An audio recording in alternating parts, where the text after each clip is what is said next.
Reaching on the yeah.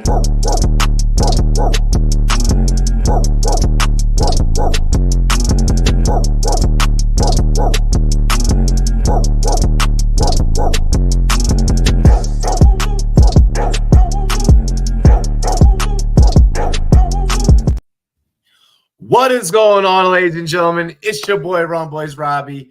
That's TDS Taco, my co-host. Together, we are the Goal Line Goons, coming at you guys every Tuesday night, 9 p.m. Eastern, 6 p.m. Pacific, to help you guys get your fantasy football rosters right. All righty, let's get to it. What the? Did you hear that? What happened? Thought I heard like a bark. That was weird. That was very weird. Daniel, what's good? What's good? Leafs got prepared to Vaseline, yeah, because of the way that this week went for a lot of different people. Sounds like the Jags on Monday night. Oh my gosh. I'm dead. Make sure that you guys like, comment, and subscribe. We are live on both the Big Guy Fantasy Sports Network YouTube channel, and we are live over on the Rumboyz Fantasy Network YouTube channel as well. Super excited for tonight's show. Hold on. I realized that there's something I kind of forgot to do. This is about to be interesting how I pull this off. I know exactly what I'm about to do. The Taco, how are you doing today? Man, my SFB team got me on cloud 9. I'm not gonna lie. I had Jennings in my lineup, and I added him the week before, so I didn't have to spend anything on waivers for when I got him. I had Saquon in my lineup, and I have Andy Dalton on my bench, who I added last week for 0 waivers. So I have Herbert going down and Dalton ready to step up. There's a couple of things here that we're gonna talk about. Just give me one moment. I am editing like one thing. It was an exciting week. I mean, I think we saw guys take advantage of opportunities like Jennings. You know, they're like, this is the kind of season. Go ahead. Let's first get into the injuries. First off, we had a few injuries this week. Justin Herbert, Devontae Smith, Adam Thielen, Sam Laporta.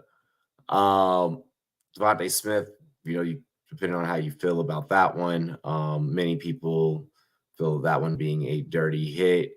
Sam Laporta really wasn't doing a whole lot for fantasy managers anyways. You may or may not have been starting Herbert. Herbert's going to impact a lot more other pieces that we're going to talk about during the duration of tonight's show. Adam Thielen going down really sucks. You may have not have been starting him, but for those quarterback needy teams out there, not having Thielen, how that's going to affect Dalton moving forward, it's going to be interesting.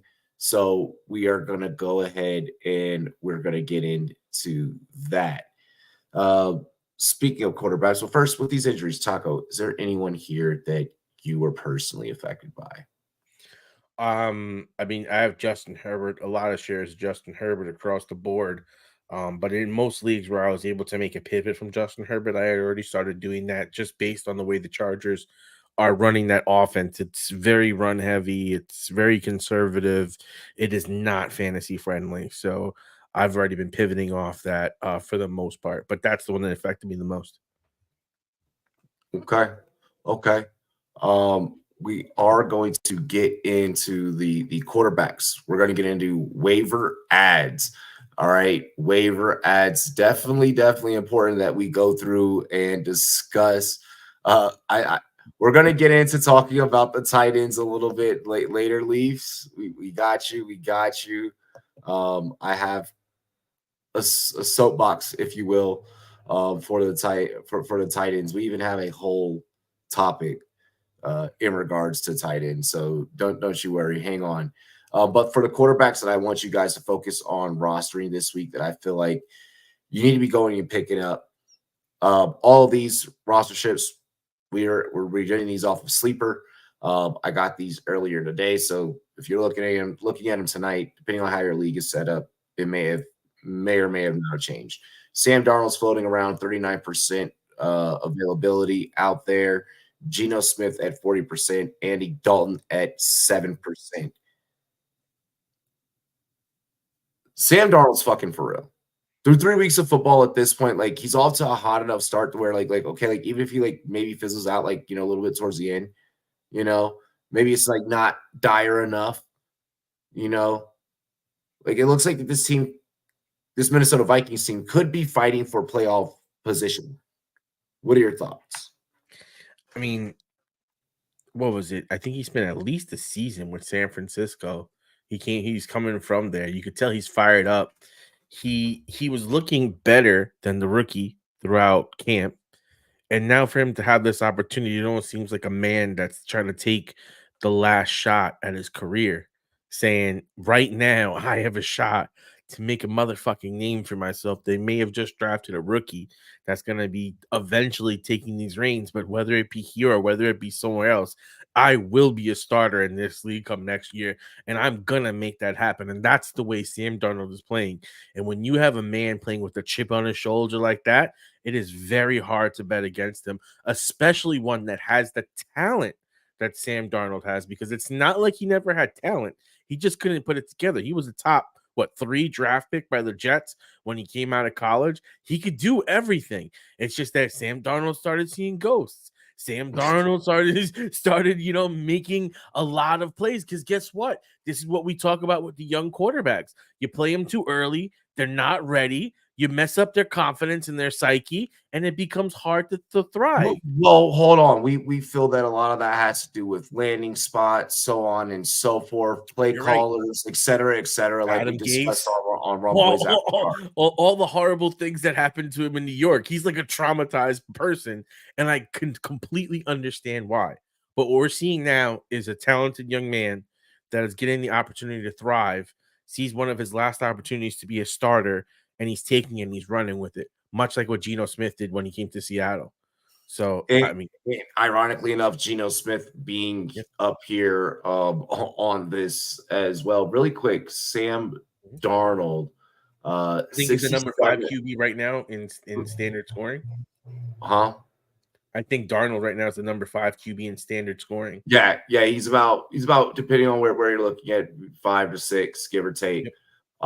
Really quick, 67% consistency with Darnold. Also in that same breath, Geno Smith, 67% consistency rating. What are your thoughts on Geno Smith? I mean, Geno right now, I think, is a top 12 quarterback, outside the top 12 right there. Yep. I mean, Geno's been making some big plays to DK. I think they're showing that, they'll give him the opportunity to stretch the field. But also in the first 2 games, he showed some plays with his legs. He had a rushing TD, and he's had a couple, I want to say maybe 4 or 5 rushing attempts in the first 2 games. So overall, when you look at Geno's makeup and repertoire, he has the ability to throw for 300. He has the ability to rush for a 15, 20-yard touchdown. So he kind of gives you that dual threat capability, with scoring being down across the board and a lot of the top performers not living up to their billing. I think Geno Smith, after what he's done for the last couple of years, sets himself up to firmly be a QB1 this year in this new offense with all the weapons that he has. I'm pretty much all in on Geno. I did take Geno before Sam, just because I think long term, I really think that Geno Smith could have a breakout year. Okay. I mean, Geno's shown that he can be fantasy startable before. So with Geno doing what he's doing this year, it's no shocker. And I love the fact that they're getting JSN more so involved in that passing game as well. In regards to Andy Dalton, his stats for fantasy purposes are going to be. We need to keep in mind that that's it due to his main quarterback being benched, Young being benched. We have to take into account that a lot of quarterbacks have kind of been on the dive. Rookies, aside from a couple that we're going to talk about later on, haven't looked that great. There's been some injuries around the league as well. Let's take things into account when we see Andy Dalton, QB 16. But think about that. That's one game in his QB 16. That shows you how bad the QBs have been. I just attribute that to slow start. There's been very well. We've seen this. We've seen this time and time before. It's a thing. It happens. And also, preseason's not the same. Like, they don't get the same kind of reps with like full game speed. Every one of their pieces. No, exactly. Exactly. So I mean, there's a lot to factor into that. I definitely do think that eventually, rankings and things balance out. But I mean, that aside, Leafs saying playing against the Raiders doesn't count. Defense is catching up. I take Andy Dalton and I take the Carolina Panthers underneath Andy Dalton with a grain of salt. Mm-hmm. Mm-hmm. It doesn't get me excited. Mm-mm. I feel like that this is a situation where you're looking at Andy Dalton more so of emergency stash. I've either lost, my starting QB already, and now I'm playing my backup, or either I've lost my backup and now I need to, secure another backup. That's what I'm really looking at Andy Dalton for. I feel like Sam Darnold or Gino, you can have a conversation with yourself and, amongst other like-minded people and be like, hey, am I going to start Sam Darnold over, CJ Stroud this week? Like those are conversations that realistically off of 3 weeks of football, we can seriously sit back and have. Yep. Andy Dalton, I don't think that we get to have that same breath. No. I will say this with Andy, though.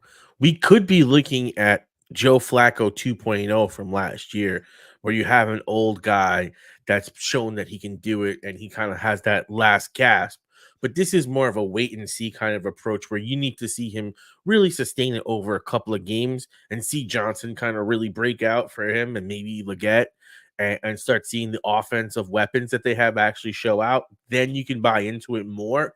As of now, I agree with Robbie. He's a bench stash. If you're in super flex, I can see you being a little more aggressive with him as you're starting 2 QBs and between injuries and bye weeks. It doesn't hurt to hold him. But yeah, it's more of a wait and see approach with Dalton. Let's get into the running backs. And with the running backs, there's a lot of potential here. There's a lot of stash and hide potential here. There's really maybe only one person that I'm seriously like do or die on the 100% fade train. And we'll get to that in a minute. But first, Braylon Allen, 46% rostered. I was actually quite enamored between seeing him and Bucky Irving still kind of floating out there. Braylon is making the most of his touches. Don't worry, Breece Hall managers. Hall is fine. You don't need to worry. I don't feel like you guys need to be going out there and worrying. In regards to Bucky Irving, Rachaad White's only averaging 2.3 yards per carry in the running game. His work and his value comes in the passing game. Okay, don't get me wrong. There is still value there. You're also missing out on another piece of that cookie, which is getting in between the tackles. And that's where Bucky Irving is going to succeed, averaging about 5.5 yards per carry. You need to be going out there and grabbing either Braylon Allen or Bucky Irving. There's about a 50% shot, obviously, less than that based off the numbers that we're seeing here on the screen, that one of the two are available. Chuba Hubbard at 61%. I know that my rule is usually only mentioning players that are 60%. This one's getting an honorable mention nod. Hubbard, 61% available. feel free to go out and get him, especially until, we see what the hell is going to happen when Jonathan Brooks comes back into the fold. Yes, I know Miles Sanders got off, and popped out a show this last weekend. Do I expect that to happen again? Maybe not really. Okay. I don't mind you rostering Chuba right now. There's a chance that he might be available in your league. Cam Akers, 58%. Everyone went out and got him last year, and that's why you're seeing this inflated at 58%. Don't be shocked if he gets dropped this week. This is for deep leagues. This is more so the person out of all these running backs available that I am fading, and that's just because Cam Akers is not good. Cam Akers has not been good for us yet, okay? So until further notice, just don't do it.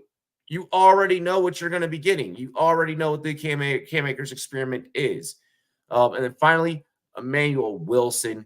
This is due to the fact that Marshawn Lloyd being out. We have not yet to see really what that backfield could be with Marshawn Lloyd.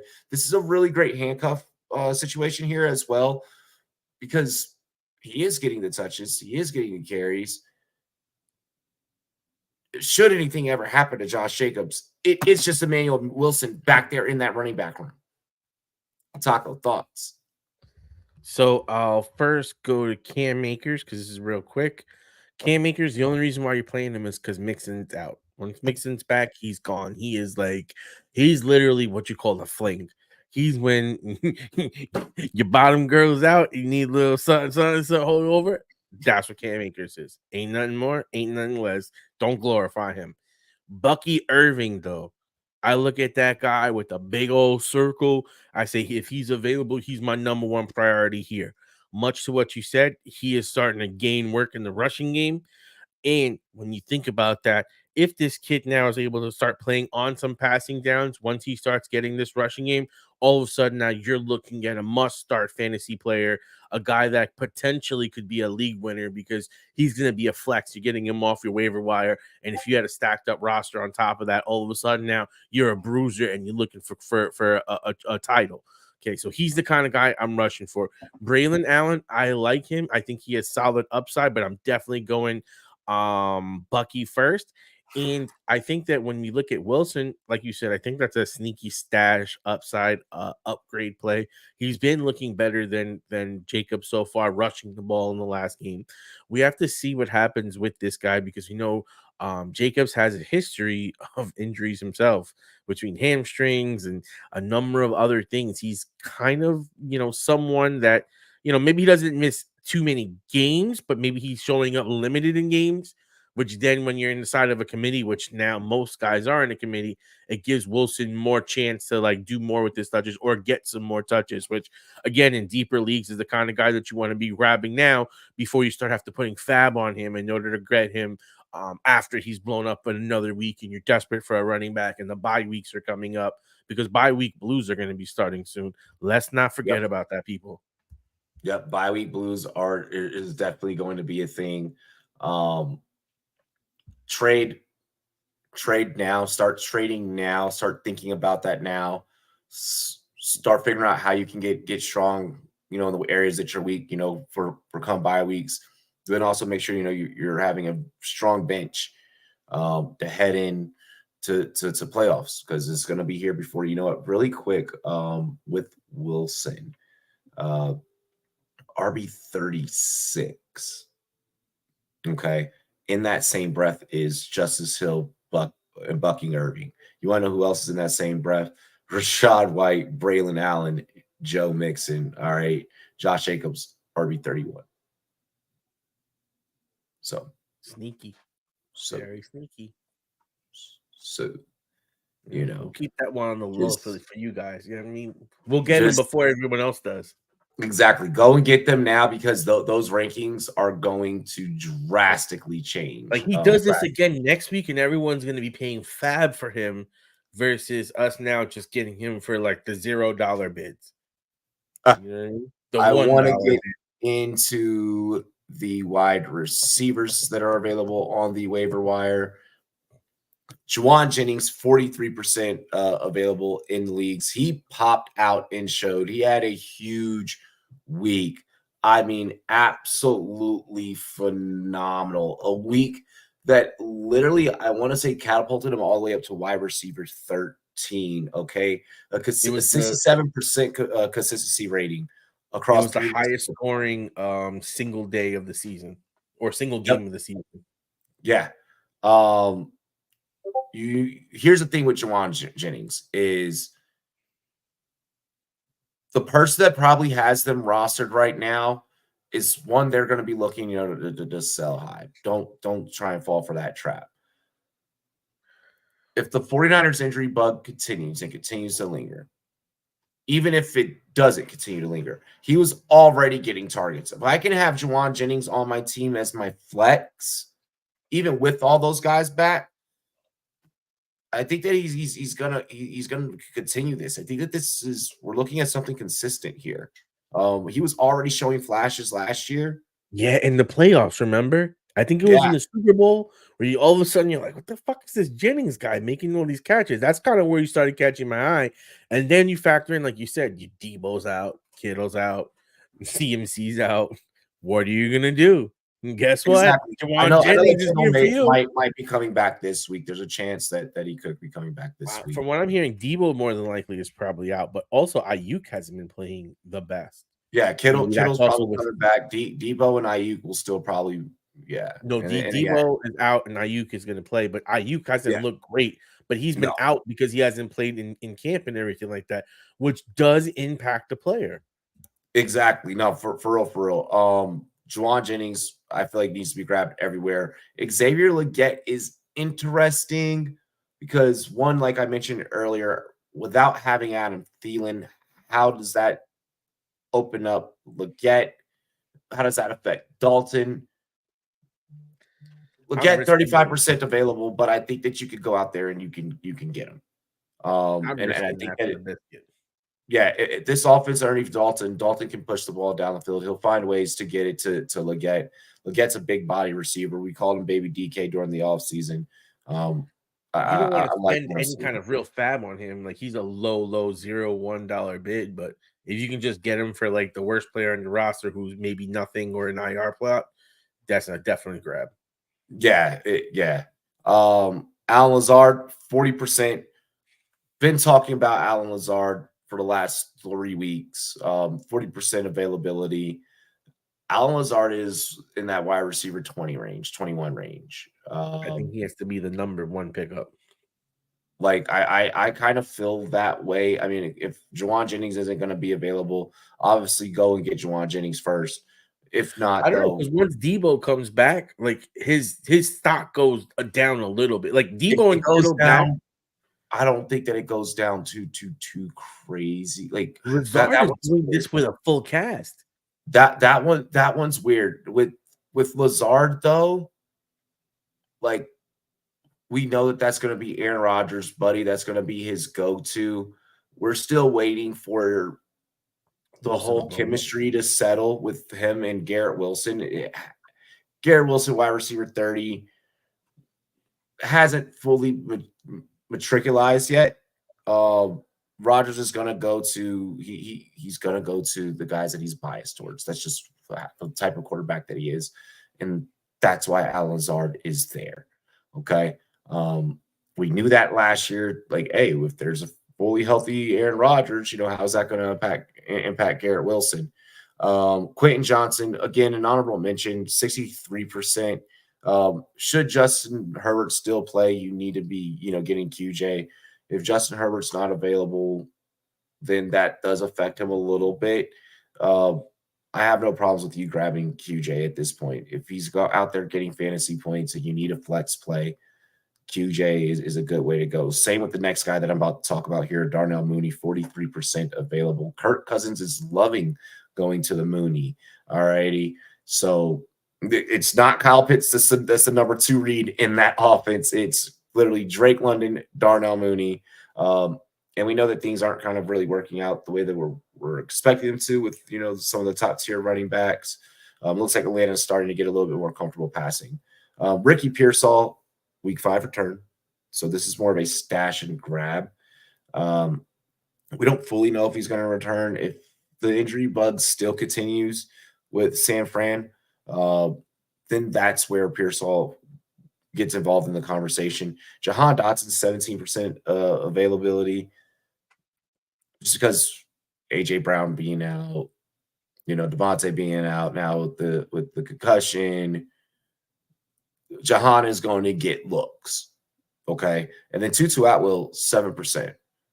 Like, again, Tutu Atwell showing that, with there being no Puka, with there being no Cup, he's going to go out there and he's going to find ways to get open, and he's going to make plays for his quarterback in Matthew Stafford. Mingo is not still alive. I'm dead. Is Pearsall back from his health condition? It's got shot. Homie rocked the damn Rolex on the sidelines in week 1. He's okay. Wilson has Sertan, so Lazard is going to cook. Exactly. Rams wide receivers so versatile, and it's also just the fact that their quarterback is going to put them in a position to succeed. How do you feel about this list here, Taco? I think Pearsall is much like what you're saying. Like, he's more of a, if everyone is hurt, I'll take a flyer at him, but He's not a week 5 stashing return. him. Yeah, I don't even know if I know I'd waste an IR spot on him, to be honest. Jahan Dotson's a now or never kind of guy because AJ Brown and Smith technically should be out. This is a desperation volume play if you play him on Jahan Dotson. So I'm very wishy-washy on him, but I would rather I don't know how I'd say that. Like, it depends on who's starting quarterback for QJ, but if QJ has the backup and Jahan Dotson has Hurts, and Jahan Dotson is looking at no AJ Brown and no Devontae sergeant Smith, on him. Yeah. I might want to play Dotson over him just from a volume perspective, and he might just get a couple of cheap passes just because there's nobody else on this goddamn roster to catch pass. So I think that's what you have to look at for this upcoming week. I think Leggett and Lazard are interesting holds. I think the way Lazard is playing, he could be a wide receiver too for the season, just from the volume perspective that Rodgers going to give him based on familiarity. We've yet to see the Garrett Wilson combination. We're anticipating on it, but you can't play based on just anticipation. You have to also say, maybe if it doesn't go that way, then maybe Lazard is this the rest of the season. So he's not worth at this point leaving him on the roster on the wire for free. Like, it's not like you're having to spend draft capital or anything. He's free. If you have a crappy player on your roster, he's the kind of guy you take because potentially right now he's playing in a top 24, like a wide receiver too. So if you get a wide receiver too on the wire, he's wide receiver 21 on this season. Dude, that's a fucking flex on your team. Like, literally, you put him in, you plug him in your flex, and you fucking dominate. That's how winning is done. So don't let the name get you confused. You go get him, you pick him up, and you rock with him. Yeah, no. Lazard he's putting up two numbers right now. And when he doesn't put it up, you put him on the bench. This is the best part about getting a guy on the waivers. But while he's hot, you ride him. There's no sense in just letting that shit sit on the waivers. That's crazy. Pause. No Diddy. Yeah, no Diddy, bro. Let's. You ride the hot hand. Yo, you guys so excited to even lead into the camera when he's hot. You're like bro. Tight ends, we're not spending much time on this because we have a segment about tight ends. Cool. There was really only 2 that popped out and showed. I guess you can technically say 3. If we want to throw Britton Strange in the mix. Britton Strange is tight end 2. Jeez. He does have 100% consistency rating. Jeez. So there's that. But Tyler Conklin, 14% available. Noah Fant, 17%. Yeah. Like, we already know that Conks doesn't hold that value consistently. Well, He's in a 33% percentile right now. That's only through 3 games. He floated around about that last year. So like, don't get excited. Don't like run and try and grab him. Like, yeah, I'm gonna get that same output that I got this week. Previous weeks. He has Cox has 17.9 fantasy points on this season. Yeah, he's tight in 16. He's tight in 16 overall. Like coming into week 4, like evaluated as like a tight end 22. No.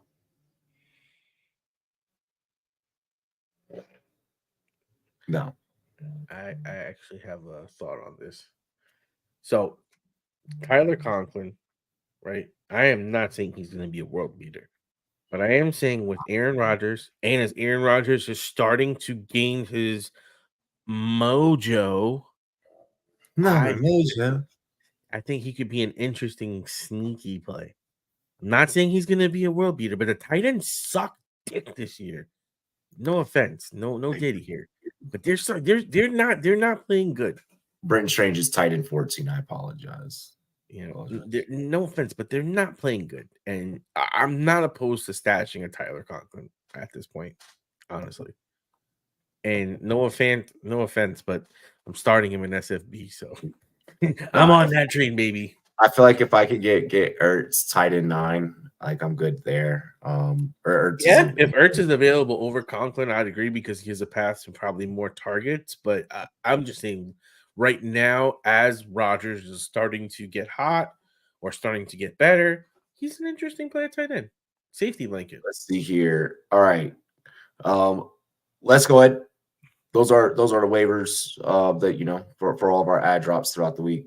Dylan Finnick asked 0-3, all players struggling / hurt. Redraft full PPR. Just traded away Anthony Richardson, ETN, Wilson to get Lamar, Montgomery, Ayuk. Felt risky. I love Wilson, but cannot afford another loss. Okay, so you just traded away Richardson, ETN, Wilson to get Lamar, Montgomery, and Ayuk. I think it's interesting. I get what you're trying to do here. Which Wilson?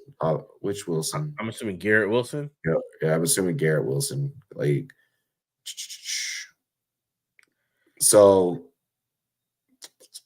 you needed to get rid of Richardson. Richardson's basically not even startable. So getting Lamar is obviously going to be an upgrade because that Lamar's going to play up to the occasion, especially down the stretch. Yep. Monty, who doesn't love top 10 or top 10, top 20 running backs.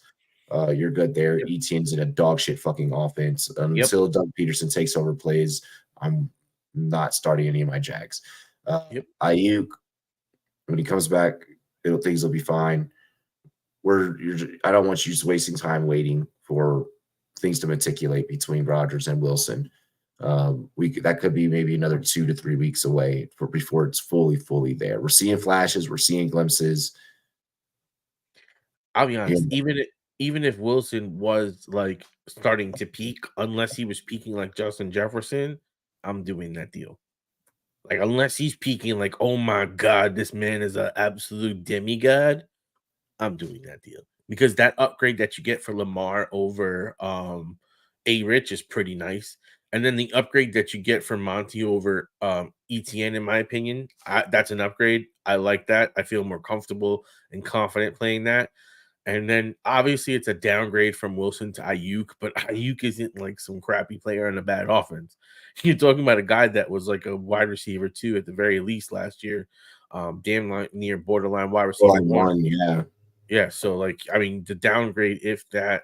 So I think that it was the juice is worth the squeeze on that because like Robbie said, it could be a week or two or more that it takes for that chemistry to really kick in between Wilson and Rodgers. We had football last night. And damn good football. We're not going to talk about the game that sucked. We're going to talk about the game that was good. Because I'm sorry, Jags fans. Huh? A little bias there. I mean, for Bills fans, it was a great game. Yeah, for Bills fans, it was a great game. I want to spare Jags fans, Aiden, the misery of having to relive that shit again. JD5 had a big night last night, breaking an NFL record 91.3 completion percentage once set by Dak through 3 games, no turnovers as a rookie, and Pat Tresway hasn't had to punt in 2 weeks. Are we looking at the fantasy football steal of the draft here? What do you make of the kid, Taco? They didn't let me put the whole fucking question in here. I can only fit the question 200. This man JD5 basically took Caleb Williams' tweet to heart. He said, "This man is gonna tweet his punter. I'm gonna show my punter. You ain't punting, buddy. You ain't coming out here this year. You ain't gonna be punting, bro. That's crazy." Because Tresway has been a heart and soul of that team for many of years. Also interestingly enough, with Caleb Williams here, let me go ahead and pull up this stat. Game scoring on every offensive drive except Neal's. Jay Daniels 2 games in 3 career starts. In the course of 1,094 career total games, only Brady, Mahomes, Breeze, and Peyton Manning have 2 combined. Yep, he's doing some historic shit right now. I feel like we're looking at the real McCoy here. We're looking at the real deal Holyfield. Dare I say he's playing even better than CJ last year right now? Because you add that rushing component that CJ doesn't have, plus you add that he's passing flawlessly. That is what I'm seeing. At least from a fantasy perspective. He's definitely better than CJ from a fantasy perspective, just because of the way they score points running the ball. It's definitely the steal of the draft, kind of, like keeping the question in scope here. What, QB3? QB3? Or like QB4, depending on where you look at. Depending on the settings and such. Bro, absolute monster. And you talk about the potential of rookie of the year. You know who also worked with Cliff Kingsbury and got a rookie of the year? Kyler Murray. Kyler fucking Murray. Mm-hmm. I think that we are looking at that here with JD5.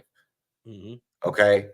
Mm-hmm. Amazing game last night. Mm-hmm. Mm-hmm. Washington definitely has their franchise quarterback. Mm-hmm. Mm-hmm. Mm-hmm. Mm-hmm. If there's a way that I can obtain him in leagues, I am definitely fucking doing it. Mm-hmm. Mm-hmm. Like, I am finding ways right now. Like, in my big money league, I'm like, hey, yo, I'll send you Jordan Love and Dobbs so that I can have Daniels. So I can have Daniels. Now give me a Daniels and McLaurin stack because I have McLaurin already. Like, and I'll just keep Sam Darnold on the bench, for Justin Jefferson. And I could just swap them out, match up dependent, baby, with fucking Daniels and Darnold. That shit would be nasty. Yeah, if you can get you some JD5, I think you're looking at the real deal Holyfield for damn sure. Yeah, no, I completely and totally agree with you. I think the upside is totally there. From when you spent draft capital on, this is not only potentially offensive rookie and rookie of the year, but potentially fantasy player of the year. Mm-hmm. We're going to be talking about Malik Neighbors. We have a segment about Malik Neighbors. Jason Ortiz asks, would you trade McBride, Sutton for Stevenson and Pittman? My backup tight end is Fergie.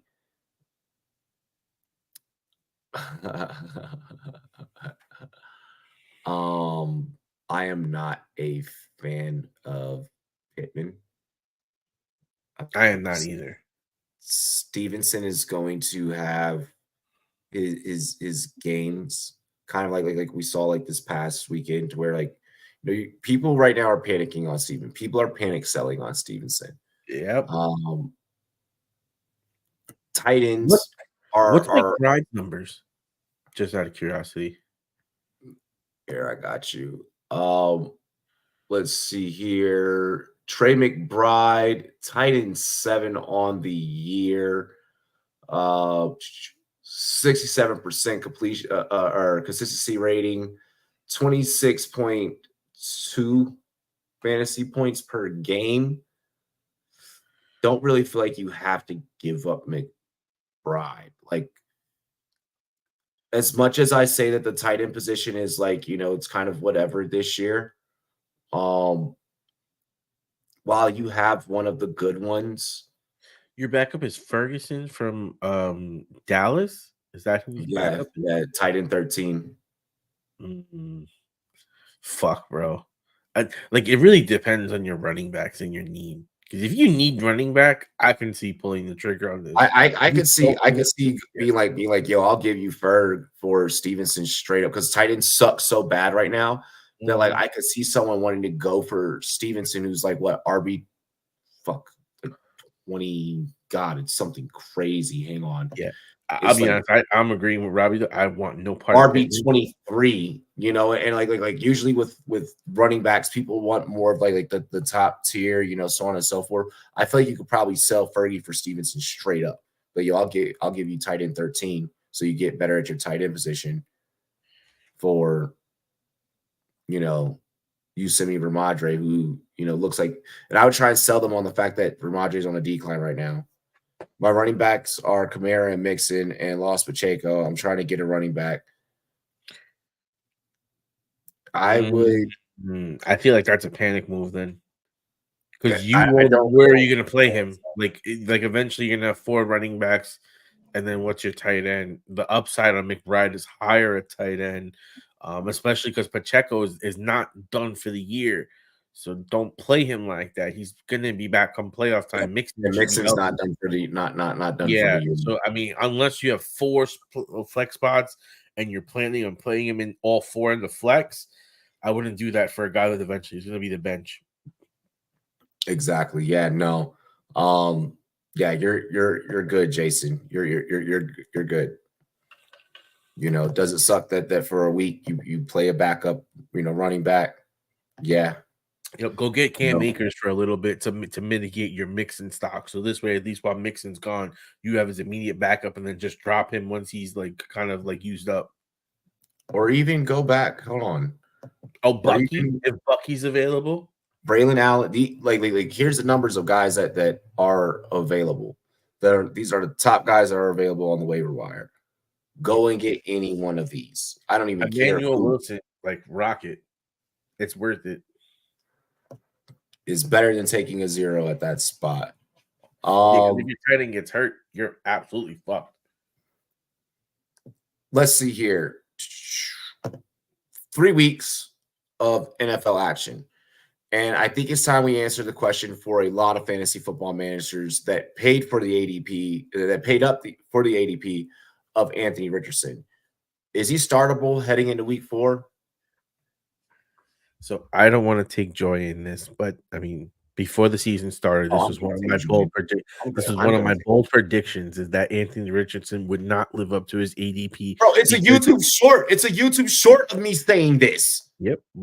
So we both have been. He just doesn't throw the ball downfield well enough to sustain the numbers that you need for him to be a viable starter in your lineup. And I think at this point in time, especially with what you're seeing from some of these other players, and that's why we're seeing guys like Geno also be QB1s, is because you got guys like this that are underperforming because quite frankly, they're not able to pass the ball downfield. It's much like what issues that we've seen from other quarterbacks down the field. You may be a great rusher, but if you can't throw, much like how Jaden Daniels is doing, you really can't do much. It really, I mean, it shows you how small of a gap there can be between that level of greatness, because Anthony Richardson has made some great throws. He does have that potential to eventually work into that. But until we see that, I don't know how much I feel confident in starting him. I would probably rather start someone else, but more than likely, because of his rushing upside, it's going to be very hard for me to pull him out of my lineup. I am not starting Anthony. First off, I don't have a fuck ton of Anthony Richardson I got like shares. 1 share. Yeah, I think I may have like 1 or 2. And yeah, he is not going to be starting in those lineups. This is a guy that if you're 2 QB, you are paying a high price for. If you're single QB, still a fairly high price. What, give or take 5th-ish round, came in, everybody in the industry was, oh, gotta go and get Anthony Richardson. Oh, think about the rushing and the, think about the Konami code, baby. Da, da, da, da, da. Look, we have not seen enough to justify spending the capital that people were justifying, telling their viewers or their followers to go out there and spend. Absolutely fucking yes. Hit the panic button on Anthony Richardson. Absolutely yes. If it's coming down to you starting Sam Darnold or you starting Anthony Richardson, you're starting Sam Darnold, bro. You know what's crazy? Anthony Richardson and like Justin Herbert are putting up like the same numbers. Like, think about that. Justin Herbert is like drafted like QB 18, QB 19. And that's why in super flex leagues, as crazy as it is, probably QB 0 was the way to start, like, or late QB. Because most of the top QBs haven't delivered until Josh Allen put on that performance. He had a couple of down games because the running game has been so good. But yeah, I mean, across the board, I mean, Hurts hasn't been spectacular. Mahomes hasn't been throwing bombs. You have a lot of the top passers that you're normally seeing be top players, having depreciated value because the defenses are playing for what they're strong at. A lot of people forget about that. The defenses are looking at the same shit all as fantasy people are looking at. Oh, they're gonna do this. Well, guess what? That's what we're gonna stop. Exactly. Like, look, sometimes fantasy meets reality, people. That's why the title of this episode is Expect the Unexpected. Anthony Richardson, QB 14 through 3 weeks of play. No. If it's start Sam Darnold, start Baker Mayfield, start Brock Purdy, start Derek Carr, start Geno Smith, I am doing that at this point over Anthony Richardson. I think I would be very tempted with you with those names that you mentioned. Maybe not Carr, especially after what he did last week and the running upside that Richardson has. Because if they come out with a more run focused game plan, it could be interesting. Hear me out. Okay. This is going off of data. Okay. All of those names all outranking Anthony Richardson right now. But that's what they did. Hold on. Every single one of those names, do you want to go out there and fucking win fantasy matchups? Or do you just want to sit back and be like, I drafted this really great looking team on paper, but we did nothing. And I think that is what a lot of fantasy managers get caught up in that process. The team that you drafted is not going to be the team that you end with. Now, I'll say this. I am at least having those other guys on my roster at this point. Maybe I don't make the switch yet, but at the very least, those guys need to be on my roster so that I have a valid game. If I have Anthony Richardson, okay, a lot of the rosters that I know that have Anthony Richardson, and this is just from speaking from the 17 fucking leagues that I'm in, I can only imagine, and then just from what I hear from other people about their leagues, I can just imagine what other people's records are looking at. Because I know the teams that I see that have Anthony Richardson are either 0-3 or 1-2. And I'm sorry if a big piece of why that is because of that position. If I'm 0-3, but I'm putting up fucking points to the point where I can't even get good waiver priority, Anthony Richardson, you got to go. You got to go. Robbie, here's my question to you. What if you're in Superflex and he's your number 1 pick?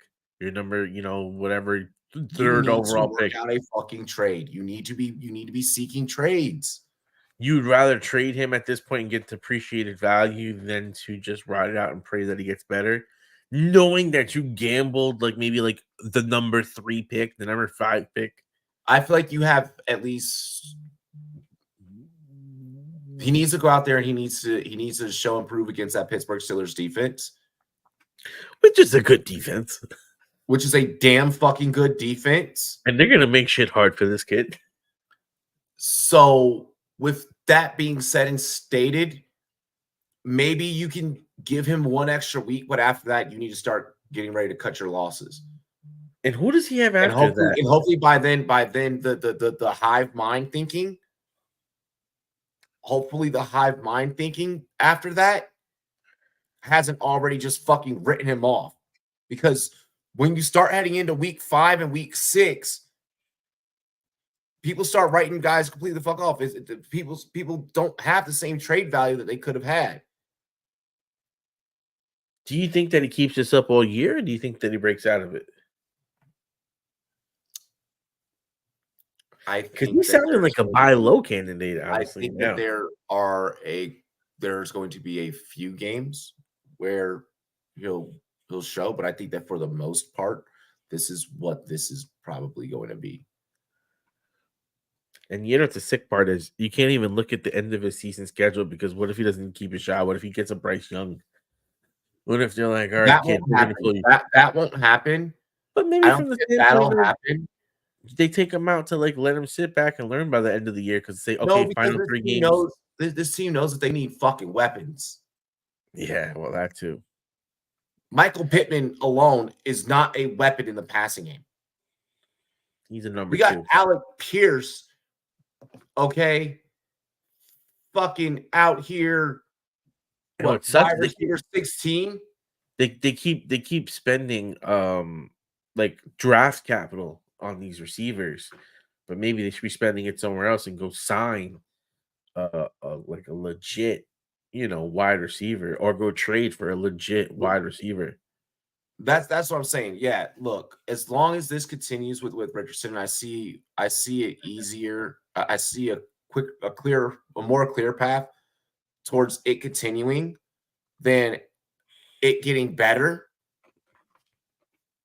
I'm sorry, it is what it is. I'm not trying to make a harsh take. Look here, I'll wrap it with this. 1 second. I'll say this, man. Sometimes your weapons really start making the quarterback. I mean, look at Daniel Jones. The man is not really good, but you give him Malik Neighbors, and all of a sudden he's winning a game and he's taking passes. So they have the Steelers this week. They'll face the Jags. You have to sit back and pray that they face the October Jags. So you have to sit back, pray that the Jags don't get it together. Yeah, it's possible. It's one of the 2 teams have to get it together. They get the Titans. So okay, maybe between weeks 5 and 6 he gets it together. Then they face the Dolphins by the time Tua comes back. Then it's Texans. Then it's Vikings. Then it's Bills. Then it becomes a fucking gauntlet. So you really only get the next 2 weeks out of them, because that Steelers defense is going to get after him. Yep. Lee said it best. Josh Downs, mid. Mitchell, mid. Pierce, mid. Yeah. Sounds like the Giants. Speaking of the Giants, Malik Neighbors has been phenomenal for fantasy managers the last 2 weeks. Giants face the Cowboys on Thursday Night Football. Make sure you guys check in with us live on Thursday. And their defense has, been absent to say the least. Is it, even though it's a divisional matchup, do you still fire them up on a short week? By the way, Malik Neighbors, wide receiver. There's no way Malik Neighbors is not being fired up no matter what. Yeah, that fucking look. I'm taking this opportunity to realistically break down Thursday night's game. and we'll basically call our shot here on this show just because we don't have a show prior to then, to where we'll get that opportunity. The spread's at 6. I definitely think the Giants cover that. So it's plus 6 for the 215. Giants? Yeah, plus 6 for the Giants. 45 is the over under. 215 dogs on the money line for the Giants. 265 favorites for the disgusting ass Cowboys. Look, diagnosing this game by the numbers. If you're Dallas, you're in desperate need of fighting back. Okay. So that's let me just first state that Malik Neighbors, to answer the question, do you fire up Malik Neighbors? Look, all the media talk shit aside, yes, you absolutely fire up Malik Neighbors. He's wide receiver 1 on the season. He can't be stopped. It's the man is Daniel Jones's only fucking target and basically his only weapon. And don't get me wrong, give props to Devin Singletary out the backfield, so on and so forth. Last week, dogs covered the spread 8-7. Okay. It was 7-7 before the Commanders stepped on the field and, I'm sorry, 8-8. 8-8. Because the Jags fucked up and then Commanders, we played upset. So take that for what it's worth. I think that trend kind of still continues. Give me the Giants on the spread. Definitely fire up Malik Neighbors. Give me anytime TD in that as well for Malik Neighbors. Dallas just hasn't been looking great. And there's nothing that would be funnier for the sake of the internet and all things that are good and well in marketing and making memes and expanding our pages and our content than y'all blowing their fucking backs out. Now, I'm going to be honest. I do like that Giants plus 6.5, even though I don't love the Giants in it. Plus a solid 6. Plus 6, even still plus a solid 6. I like that because, I mean, basically we lose by anything other than a touchdown. You still win or push the bet. I think it's interesting because Parsons dominates Daniel Jones. Parsons has a history of just shitting on his face, especially in prime time. So that's what scares me about this potential matchup is that history for 18. That and that's another thing. CeeDee Lamb is yet to go off. So I hate this. Part of my gut is maybe I should do a flip on the other, bet it both ways, but hedge it.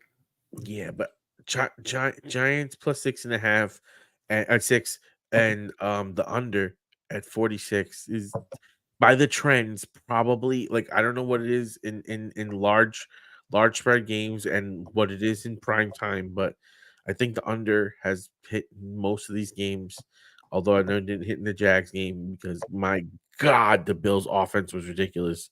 Yeah. But the under's been hitting a lot. I'm taking the Giants with the spread and the under in a parlay, throwing 10 on it. If I got a no sweat, that's my favorite no sweat bet. I'll throw 20 on the no sweat. If I win it, I'm great. If not, I get that 20 back on a bet for Sunday. But that's my parlay that based on the numbers, even though I don't love it, I feel like a Giants plus 6 with the under should technically lead to a payout. I mean, yeah, divisional matchups, you tend to, you want to lean the under more times than not in those situations. With that being said, I mean, I could see this being a close scoring affair. That's why I like the plus 6. Yep. I don't want to get cocky and jump on the money line, but I could also see myself maybe throwing a little something out there, a little something. On the dog, spice in the pot. Yeah, but I mean, at the end of the day, CD is fucking wide receiver 18. And I mean, their running back situation there in Dallas isn't great. The defense hasn't really shown up except for week 1, and we can just chalk that up to, well, it was week 1.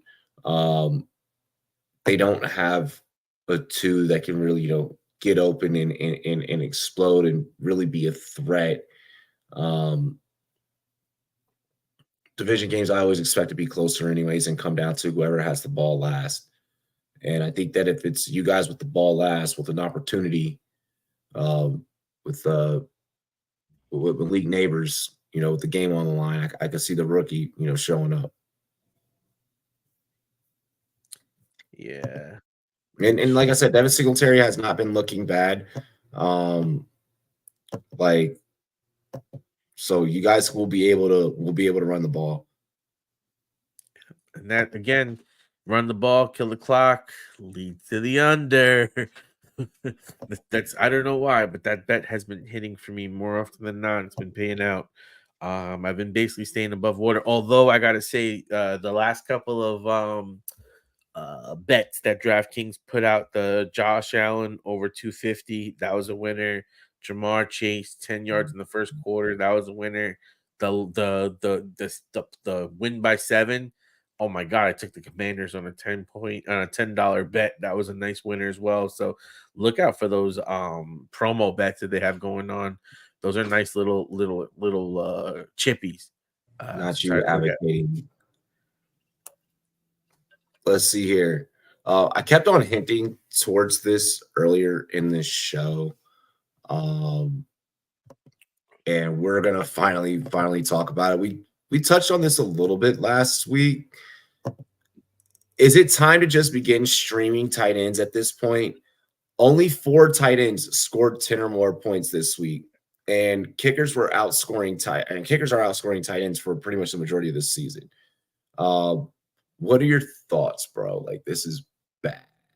If I spend capital on the position, I am not pivoting unless it is for something that you would get back in a trade. If I drafted Dalton Kincaid, I'm not fucking benching him for any goddamn player. I'm putting him in my lineup every goddamn week, and when we lose because he didn't perform, I really doubt I'm gonna find some player that gives me more upside on the bench than any one of those players. The same thing can be said more than likely for Kittle. Mark Andrews is a fucking conundrum wrapped in a fucking riddle. Yeah. I still I hate to say it, but I'm still trotting that motherfucker out there saying, you know what, you're Mark Andrews. This is Lamar Jackson. No, I'm not at this point. Run heavy game skip. There's been a lot of fuckery that's gone on in these last couple of games. Likely has faded from relevancy. I'm still rolling Mark Andrews. If I have Zach Ertz, I'm putting him in over Mark Andrews. Not doing it. I'm not ready to bench. And if I got Mike Gesicki, I'm putting him in over Mark Andrews. I'm not. I think that Lamar Jackson is a smart guy, not a smart guy. He's a savvy guy. He knows what people are talking about. He gonna be like, yo, my brother, I got you, my G, and he about to go out for 6 and 100. That's why I'm like, he's cool with Andrews. I don't think he's gonna do his homie like that.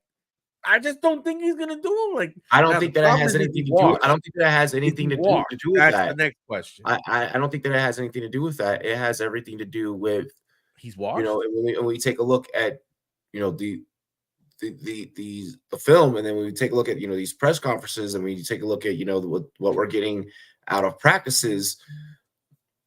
Harbaugh doesn't seem concerned with getting Mark Andrews involved. Harbaugh's actually complimenting what Andrews is doing in the blocking scheme in live pressers. Yeah, that bothers me. No, because that you scheme like that, so this way they play for the block, and then you send them on a hey, I'm gonna block and nope, chip and go. Not yet. But that's when you start running the variations on the play. You know how this game goes. I set you up for this so I can hit you later.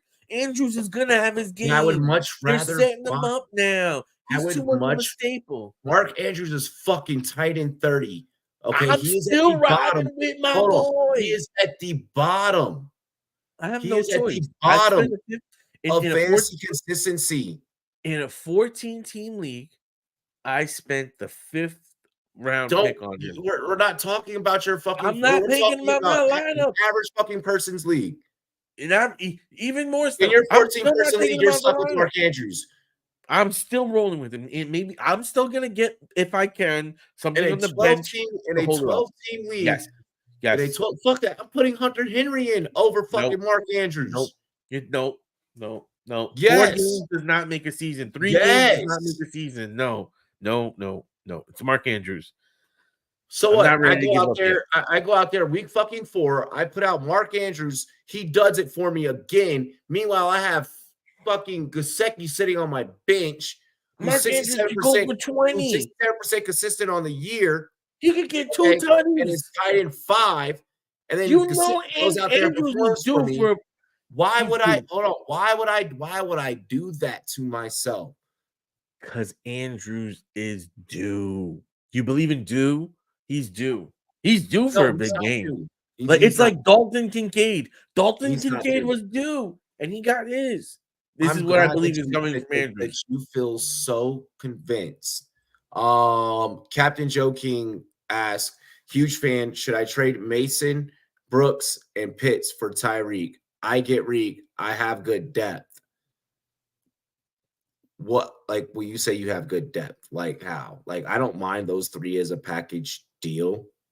You know, CMC, by the way, taking off to like Germany to go get some like surgery to kind of like reshore up, you know, like his Achilles. I know that there's rumors going around like CMC could miss the season. Isn't that where Um, Kobe went when he had that's his where stuff? that is exactly That's where my Kobe thing. went.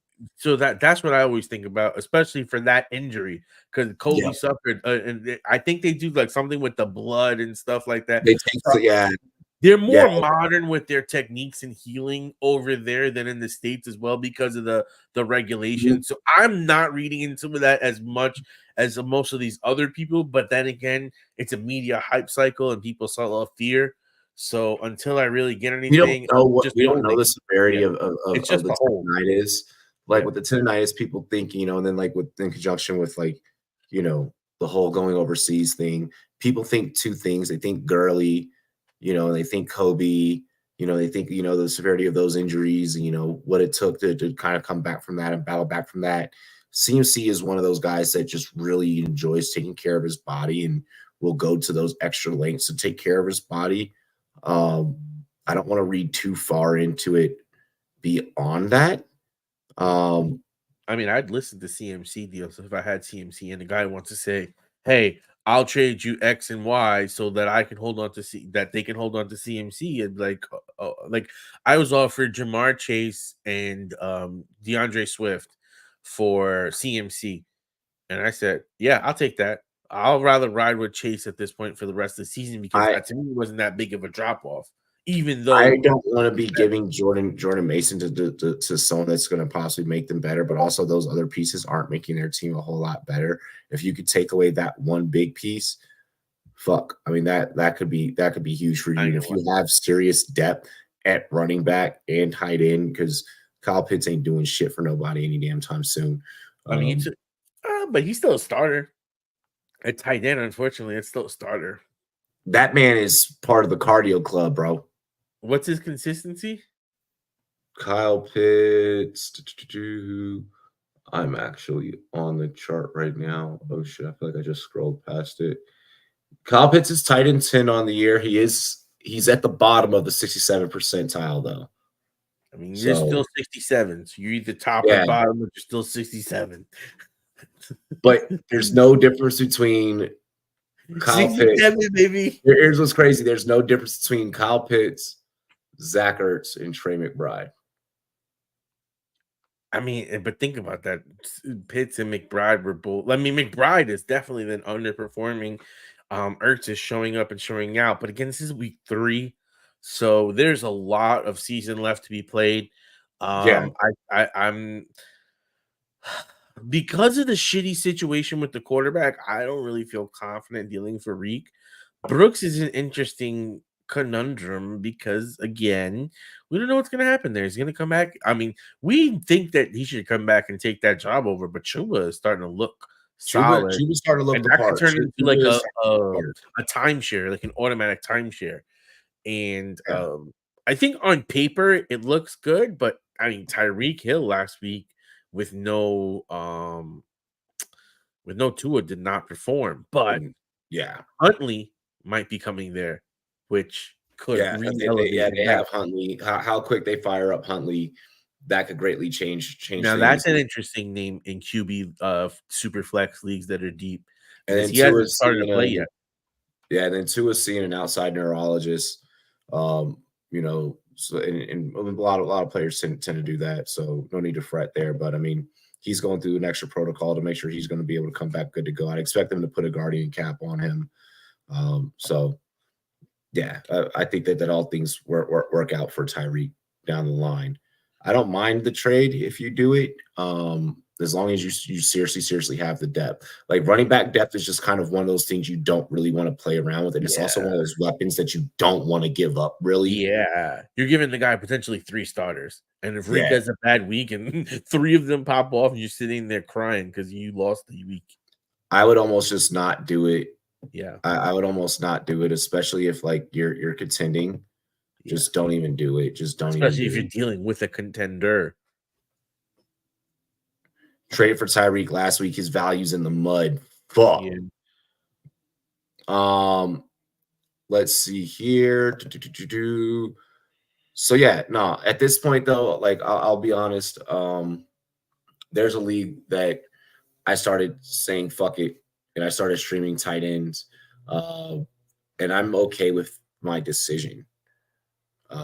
I have streamed a combination of Pat Fryermuth is staying on the roster consistently. We had, let's see here, we had Ertz, and then we got Gesicki just to get a little bit better at the position. I know that's not like too crazy of a jump, but I'm always trying to just get better constantly. So those are kind of some moves that I'm making up with the tight end position. I'm trying to make sure I'm maintaining week to week within that top 15-ish at least within the position, top 16-ish at least within the position. I'd rather be walking away with a positive points there at that position, with it being as closely ranked of a position. I mean, everyone is practically within like 3 points of each other. There's not much disparity at the position. We've seen this before, so you're just navigating it like it's the wasteland all over again. Who is your drop of the week? Who are you adding? And who's walking a thin line of either getting traded or just dropped? Like, you're not going to do it yet, but you're getting pretty fucking close. I think you should go first. You want me to go first? Yep.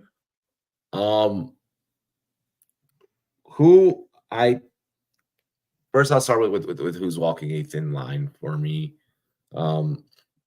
And that unfortunately is Tank Dell. Tank Dell is just not getting the looks in that offense. And he's just far too touchdown dependent for me, for the way that I like to build my rosters. It's the Nico show. It's the Stephon Diggs show. They already have 2 top 10 fantasy football wide receivers through this this first 3 weeks. So Tank Dell is kind of toting that line for me. But we'll see. We'll kind of see how that plays out. Dell, wide receiver 61, fucking ugly.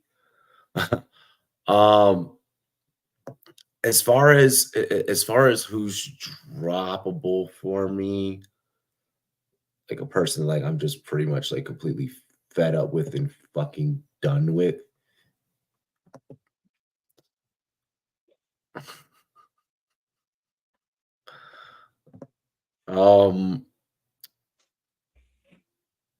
Trying to think like who I'm for real ready to fucking drop. Let me look really quick. I want to look. Sure. I got my guys. I'm ready to roll. All right. So go ahead. all right. So I'm dropping Justin Herbert with the injury news and with some of the way these other quarterbacks are playing. I'm making the pivot to get a car, to get a Fields, to get a Smith, to get a Darnold, making that play. Who am I adding? I'm adding the guy that we were talking about earlier, Bucky Irving. I mean, I think that we've documented the upside potential that he has. He's walking into a potential volume role with him potentially also getting goal line and him looking like an explosive, dynamic player who eventually could get fed the ball more because he's looking like a good player who's walking a thin line to be dropped. I think that's two players right now for me. And they're both at the running back position. That's Jaleel McLaughlin and Gus Bus Edwards. Both of those guys are really just making me worry about their playing time, their positioning, where they're situated. And then I'm going to add one, the one that I have my eye on that's rostered in 1% of leagues that I'm thinking about stashing at this point based on everything I've seen. Estimate. At this point, with him having IR eligibility and with how bad those running backs have looked, I am not against going and grabbing him after everyone's paid off all their waivers. Everything's at zero. I have a floating spot. Add him in, throw him on the IR, sit back, watch all the running backs suck, have him come back in. Come the end of the season, he might play himself into a role. Right now, we got to start thinking weeks ahead, and that's kind of a guy I'm looking at. Okay.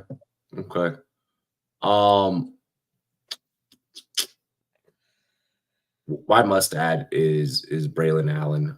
The fact that he's still floating around for a lot of you in those in leagues and in formats is just wild to me. Definitely feel like you got to be able to grab them. I feel like that it's possible that where they're both going to be Hall and Allen, respectfully, will both be able to be efficient within that offense, and will both have their weeks. My drop, if you have any pieces left, of Roshan, I'm done. Really? I'm actually interested in Roshan. Johnson from the Bears? I don't know what the way Herbert's been playing and the way Swift's been playing. He didn't perform terribly. I'm actually in deeper leagues scouting him as he only has 10.2 points on the season. He's RB 54. Right, but look at how bad Herbert's been. Like he's playing himself into playing time. He's not getting playing time right now, Roshan. He's in the back end of the rotation. Exactly. Yeah, they're not using him like rarely using Herbert. Like nothing's matriculating for that backfield, and because the offensive line is so bad, like I'm trying to trade DeAndre Swift where I can. I agree with you there. Like, but for Johnson, he got all 10 points in his last game. No. Yep. 0-0-10. I'm not a believer at all. For a free dart, I'll hold him. Not when I can go and get Braylon Allen, Bucky. Not when I can go and get those. I mean, I'll take Bucky over him, but he does have a volume upside. Brock Wright, if Laporta misses, could be good. Could be good. Mega Brick, I picked up and started Carr over Purdy and lost last week. Now getting cloud for it. Where do I go from here? I mean, I think you panicked on Purdy. I definitely think that as much as I like Carr, Purdy is Purdy. My Glock is Purdy. You know what I mean? I'm not gonna lie, Robbie has been a very big Purdy guy. I think he's shown he's just not like a guy. He's a stud. He's a guy that you can go out there and feel pretty confident. Purdy's in that top percentile of consistency. Whenever you look at BigGuyFantasy.com, he's QB9. start Purdy more times than not. You'll be okay. You'll be all right. Especially with that offensive coach that you have over there in Shanahan and no CMC. This is the Purdy show. This is the year that he can be a really valuable and viable fantasy asset, because in the goal line and all these situations, he's going to have full command. It's not going to be like, well, we want to make sure we give CMC at least one shot, maybe two shots. Like, how are we going to get CMC? No, it's like, all right, Purdy, what do you see? What can we take advantage of? Saints have a very tough schedule coming up. They have a divisional matchup this Sunday against the Saints, against the Falcons. And then they continue on the road to the Kansas City Chiefs. That one, a Monday night game, prime time. Then you go and you have to face the Bucs. So your next three games are super tough for Derek Carr. Then he gets the Broncos after that on prime time Thursday night. That defense is not going to let you really go to the air on them like that. Hopefully by then the Broncos don't figure out how to stop the run, because then you have even more issues to worry about. So, I mean, for Carr, it doesn't lighten up till basically the end of October. So you're pretty much starting Purdy from here on out, and especially with the hopes that everyone comes back healthy. And then Purdy has New England, Arizona, Seattle, Kansas City himself. So he has a decent schedule. The only thing is he has a little bit of a sore back. So obviously if he's hurt, you're going to play Carr. That makes the decision for you. But if he's healthy, I'm playing Purdy over Carr almost any week. Exactly. I'm 1-2. My team dropped 55 points this week in PPR 12-man. I have at QB Kyler Carr, running backs Jacobs, Mason, Eckler, wide receiver Tyreek, Mike Evans, JSN, Wandell, Shaheed, tight end McBride. What should I do? You have to ask yourself if with Rashid Shaheed is New Orleans going back down to earth. If New Orleans is going back to being New Orleans, then you could probably sell high on Shaheed, and maybe strengthen up, those running backs a little bit. But your running backs for damn sure aren't bad at all. You just need everything to click. I mean, I think for now you have to kind of ride out. Mike Evans has been a little throttled down, especially at least compared to last year. It looks like this year switched to Godwin. From Shaheed, I think I agree with what Robbie said, but also there was 2 or 3 different plays where they tried to get him the ball, but he was defended very well. So he is a home run hitter, and what comes with home run hitters is that there's going to be games where they don't hit home runs. Yeah. So is he a good player? Yes. But when you have a guy like Mike Evans, when you have a guy like Tyreek, and you have a guy like JSN, who are kind of all in that same boomer bust kind of situation, Tyreek only being in that because Tua is not there to provide him with that stability and sense of consistency.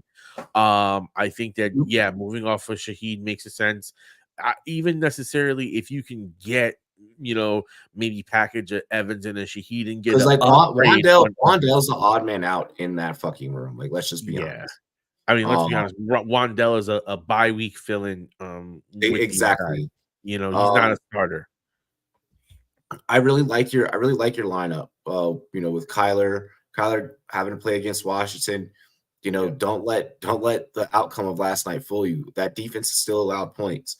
Okay, so the Cardinals are still going to get their points. The Cardinals also allow points as well. So Kyler never hits your bench. Kyler's one of those guys. He never hits your bench. Yeah, Kyler's never gonna hit your bench. You're not trading him. You can't get rid of him. No. You could probably even sell high on Carr and maybe bring back some extra pieces. Like maybe deal Shaheed and Carr as like, hey, listen, I'll give you the stack. Yeah, I'll give you the stack and then see if maybe you bring back, because again, Wandell's never going to start for you. You only have 3 running backs, so maybe you bring back a receiver and a running back, and then you just stash a Daniel Jones, for your backup QB for your Cardinals bye week. Heck, I wouldn't even stash a a quarterback at that point in time. I would just take extra shots at running back, especially since it's a 12-man single QB league more than likely. And I would not even invest the capital in that since you have Kyler. Unless he gets hurt, you're making a Yeah, move. So, try and go for broke here and get the extra running backs, in my opinion, and stack up at a position that has a lot more turnover and a lot more injuries. yeah. If Stevenson comes back at the end of the season, Jordan Mason won't be the same. Therefore, that's going to affect your team. So you need to be at least scouting and getting ahead of like who could potentially by the end of the season hold up. But other than that, you don't have a panic roster.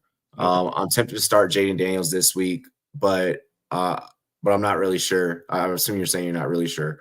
Who could you possibly have over him? Yeah, I mean, just fire him up, bro. Only person you can say is like Josh Allen. Yeah, Like, I like, wouldn't even play him over Jalen Hurts. Like, if you told me yeah, Jalen Hurts or Jaden Daniels, I'm playing him. you'd Lamar have to have Jackson like or Josh Daniels. Allen. You'd have to have like Lamar Jackson. Like you'd I have mean, to have even still, I think I would take Jaden Daniels over Lamar right now with the way he's rolling, even though I know probably Lamar is like right there with him. Lamar 100% consistency rating, 76.5 fantasy points. So far this season, QB2 behind Josh Allen. Well, how many So, does Jaden Daniels have? Just out of curiosity. Jaden Daniels 76.3. He is in the 67% tile. So it's splitting hairs. Yep. Of course, Elijah, Mahomes, Daniels, running backs, Rachaad White. Rachaad White needs to get the fuck off that roster. Yeah, I would trade him if I can. Yeah. Warren, Mostert, receivers, Amon-Ra, Garrett Wilson, Cooper, Corley, Hopkins, Pickens, tight ends, Kincaid, Schultz, McPherson at kicker, Browns defense. Any changes I should make? There's a lot. There's Are a you talking lot. about Corley from the Jets? Yeah. You still have that guy rostered at this point? Like that's Hopkins needs to be traded away or possibly even droppable at this fucking point. I'm definitely looking to add where I can like some like Bucky. If you can get Bucky with Rashard just to be safe and kind of figure that out, maybe it Bucky plays as a into handcuff. maybe it plays into like the Lions where you're looking at two backs that might be viable and startable because one is pass catching while the other's getting touchdowns and running volume. Maybe that's a possibility. Corley doesn't need to be on your roster. Yeah. Corley can be dropped to pick up like a Bucky And Irving. McPherson, I don't think you probably need 3 tight ends as well. McPherson is his kicker. Oh, sorry. I mean, you have Schultz and Kincaid. Again, I don't see like two tight ends. Schultz isn't. You're probably more than likely not starting Schultz. You could probably drop Schultz, pick up Gesicki because people aren't picking up on. Yeah, people are not picking up on with tight ends. They're overlooking them. Like I went and I grabbed Gesicki off of fucking waivers. Like and just as an ad. I didn't have to put in a claims. Like just as an ad. Look at the weapons on that Houston team. Tank Dell is having problems securing targets. Do you really think that Schultz is going to become and still be able to maintain viability on a week-to-week basis? Again, to me, that's a roster spot for you to be able to add someone else in and again take advantage of the upside plays, particularly at a high turnover position like the running back where you have Warren, Mostert, and White, all who aren't kind of shaky ground. Not great right now. So yeah, for me, it's strengthening your running back room. It depends on who's available. And it depends on what defenses are available. Like for real.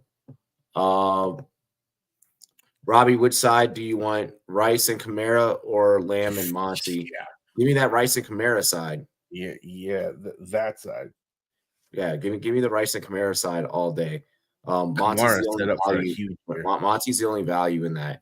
Like even with the boom weeks that Lamb is going to have, with the way that things are looking early on, based off of what we know, I don't think that Lamb gives you the same production that you got last year. And I had even said that in a video. Where I was like, I don't finishing as wide receiver 1 back-to-back years is very fucking difficult. I'll say this though, since he missed all of that training camp and everything of the sort, I think that he could play into playing better as the season progresses between him and Zach not having that chemistry and that timing that we would normally expect. But from what I'm seeing from Rice and Mahomes, that's Cowboys already locked and loaded and Cowboys are even hot getting as hell. smoked off the line, bro. Yeah, Like yeah, their offensive line is even getting smoked. They have no right, running game. It's yeah. so difficult for Sid to get that output out of CD And like that you he's getting like 7, 8 catches in a game. That's 8 points without talking about touchdowns, without talking about yards. That is a PPR demigod. And Kamara, I mean, like it or not, he is much more volume heavy than Monty right now because he's not sharing with Gibbs. He's getting both the passing and the running role. So he's a lot more stable, in my opinion, season long because of that. And with the switch in the offensive coordinator, it's been fantastic for them, particularly with that running game. Now, this last game could lead to a trend and it could lead to him and them being bad. But I mean, for the most part, I think I would bet on Rice and Kamara just from the standpoint of Rice is the best player in the deal. And I think if you gave me in a vacuum Kamara, Monty, I'm taking Kamara every single day of if the you week. can get the Vikings defense, Zach, grab them. They're the number 1 defense available right now. They're the number 1. They're ranked the number 1. So like yeah, like there's no reason why not to grab them. Let me see. Yeah, number 1 defense overall. That just goes without saying. And then I feel like you start Jaden Daniels like straight up. Mahomes and game are gonna have it'll be tough for them. I would So say because of the running upside on Daniels, it makes it a lot they're safer safer than as Mahomes. well. Struggling what to do with Rashad White. I also have Bucky Irving. Would you just start Chuba over them until Tampa Bay running back room shakes out PPR league? I would say so, especially with the running game and or the passing game. I'm sorry, lacking heading into this week with there not being a Adam Thielen. They're probably going to lean on Chuba a little bit more. Chuba may even get some work in the passing game as well. So I see that until things fully shake out. Who knows with Bucky Irving? Bucky Irving, it could be this week. We know for a fact, according to Coach Bowles, that they are going to give Irving more opportunities. We know that for a fact, and we know that by the numbers because week after week he's been getting more of the snaps and he's been getting more on the field a lot more. With that being said, we don't know when the breakout is going to happen. Once the breakout happens with Irving, it's there. You want him rostered, but you don't want him necessarily in the lineup if you don't have to. Like if you have to, you have to. But like in your case, the volume is on Chuba's side. Just from the standpoint if he's really not splitting with anyone, where these two guys are still splitting with each other. So that kind of makes the decision for you at this point, at least in my opinion. Although White in PPR always has that upside of 6 catches for 50 yards and a touchdown, which is an easy like 16 points.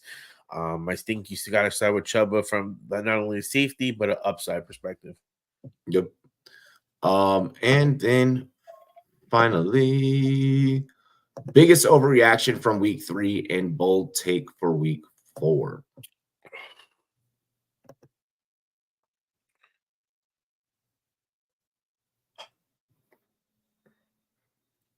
My bold take is, see, as I was gonna give my bold take, I caught myself and prefaced it by like, I'll give my overreaction real quick. sure. So my overreaction from week 3 is the Panthers getting a win. That win it came against the Raiders. We know the Raiders, they'll win some, they'll lose some. They are the epitome of that style of play with the team like that. With that being said and stated, I even underneath Andy Dalton, I don't think that it's that crazy of a boost to where we need to be jumping on the Carolina train. Although it would be hilarious for Andy Dalton to beat the Cincinnati Bengals. I do think the Cincinnati Bengals kind of they took last night personal. So I do think that is personal for them, and I just think that it's weird for us to be trying to jump on the Carolina Panthers bandwagon. So that's my overreaction from week 3 is all this Andy Dalton Red Rocket love that the internet is giving him. I understand meme culture is a thing, but fuck. Grab Allen because they're not going to rock with Steele. Andy Reid likes to go with the guys that he's more familiar with. They went ahead and they signed, Kareem Hunt. Give it a couple of weeks with Kareem Hunt, they'll end up but grab either Braylon or either grab Irving. Carson Steele's not. Yeah. I take Bucky over all of them right now because he has that potential to really play into the role, whereas I don't see Hall really seeding more work than he has. That means Allen has to be literally flawless, which again is harder to do. Allen's averaging 5.5 yards per carry. Yeah. You're in regards to who you're dropping, bro. We already told you that Wandale's an odd man out. Oh yeah, I mean you have a couple of guys that are Schultz can go. Yeah, Corley can go. Schultz, Corley, and whatchamacallit can go, and you just pick up 3 of them. Boom, done. Yeah. Just sit there and stay stacked. So yeah, and then bold take for week 4.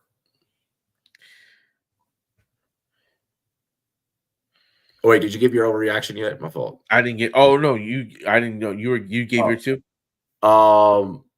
My bold I can give an overreaction for week 4. It is very hard in the NFL for lightning to strike in a bottle fucking twice. But damn it, do I really, really believe that it is going to keep happening? Absolutely, yes, I do. Jaden Daniels is going to fuck up the Arizona Cardinals. He's going to maintain. He has confidence. He has swagger. The playbook is getting ready to be opened up. And then also, with that being said and stated, let me get some more of that Sam Darnold love. They're playing the Packers this week. I know that Packers defense is amazing. They're a top 5 defense in fantasy football. But I think Sam Darnold, he's playing sharp right now. So yeah. All right. So I guess my biggest overreaction is that I don't think you can realistically play almost any Jag right now. I think that Evan Ingram, when he comes back, might be playable because he might be the key to Trevor Lawrence, hopefully, maybe. But Trevor Lawrence in any kind of 1 QB league, I see he's rostered in 60% of Yahoo leagues. I cannot understand how he's on any kind of roster at this point. While he's ranked as a QB 25, 26. There's more than enough QBs that I would want to have. And I'll be honest, especially for this run coming up, my big bold take that I have is going to be Tyler Huntley. I think Tyler Huntley is going to get a chance to play for the Dolphins. And I think he could be dynamic because of his rushing capabilities and that offense being so much speed everywhere. Robbie, correct me if not. Was he not a Pro Bowler? Who? Huntley?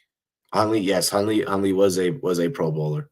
Huntley has chops. He has football IQ. If the Dolphins roll out Huntley, beware. And you have Waddle, you have Hill, you have A-Chain, you have you have all these weapons around. And you know what, Tua, let's face it, we don't know. Maybe Tua comes back next year. Maybe they say, let's take this year off to understand what's going on in your brain. You don't have to retire, but you don't have to necessarily come back this year. We have no fucking clue, people. So Tyler Huntley right now, to me, is looking like, He's 0% roster. He's probably going to slide underneath the waivers, so you don't have to spend any kind of one waiver position or two capital on. I think he's a sneaky play. I have him in SFB already that I'm holding on to because I'm like, this is a guy that, with his skill set and this offense, he could be It's dynamic. a lot more beneficial for that offense than motherfucking Thompson. Skylar Thompson. Yeah. Okay, good stuff. Be sure to hit us up on social media. We'll be able to answer all of your questions via DMs. Absolutely. I'll be doing an AMA tomorrow, so be tuned in for that. AMAs are always fun. I love our AMA Wednesdays. And then we're live for the game, Thursday Night Football. We're going to clown the fuck out of the Dallas Cowboys. And yeah, that's it. Cheers to me. Cheers to you. All the Rum Boys and girls, what it do. We're the Goal Line Goons. Shout out to the Big Guy Fantasy Sports crew. Arrrr.